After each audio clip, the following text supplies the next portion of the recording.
Ky është Regjo Arifi, i cili jeton dhe punon në Zvicër. Ai së fundmi bashkë me familjen kanë ndërtuar 2 shtëpi në vlerë €500.000, por kanë hasur probleme me fqinjet.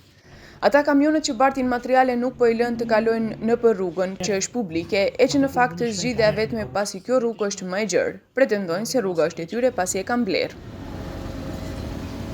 Dokumentacionin që Arifi e posedon tregon se vendi i tij posedon 2 hyrje dhe dalje në rrugët e lagjes. Problemi është që unë jem këtë me dokumentacion këtë në rregull, ama unë nuk më lajnë të ke portën makazan, këto që nuk lejet të shkuj me kamionet.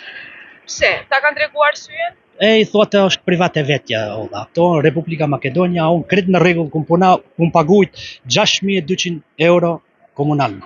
A kur e ke thënë se ke kërku edhe prej komunës të vinë inspektor, çfarë tha inspektori? Vetë se erdhën, e pan, tje këtë plotësisht ke të drejtë, thamë, nuk mundesh merresh vesh me këtë komshin këto. E tash ti je i detyruar për shkak të koqshiut që nuk t'jen rrugë që ti të kalojsh, ta bajsh me traktora. Ti ishte puna me kamiona, do bëhesh puna për një ditë. A kështu buhet për një javë. Kjo është rruga të cilën ligjërisht mund ta shfrytëzojë gjithë secili. Duke xhiruar, arriti njëri nga komshinjt i cili pretendon se e ka blerë rrugën dhe filloi të akuzojë edhe ekipin e televizionit 21, gjoja për dezinformim dhe akuza të tjera. Unë kum blije kita u fund do. Me çka ke blije? Me parë. Sa? Çepi këti 9.000 frana.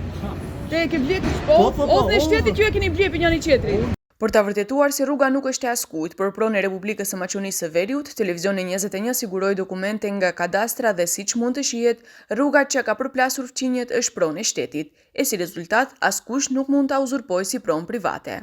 Për këtë rast, duhet të veprojë policia, e cila siç morën vesh, disa herë ka shkuar në vend ngjarje, por situata vazhdon të jetë e njëjtë. Njeni 50A, alineja 17 i ligjit për përdorim të rrugëve paraqet që personat fizik ose juridik që pengojnë përdorimin e rrugëve që janë në pronësi të shtetit në bazë të nenit 78 alineja 9 të gjobiten nga €2.000 deri në €3.000.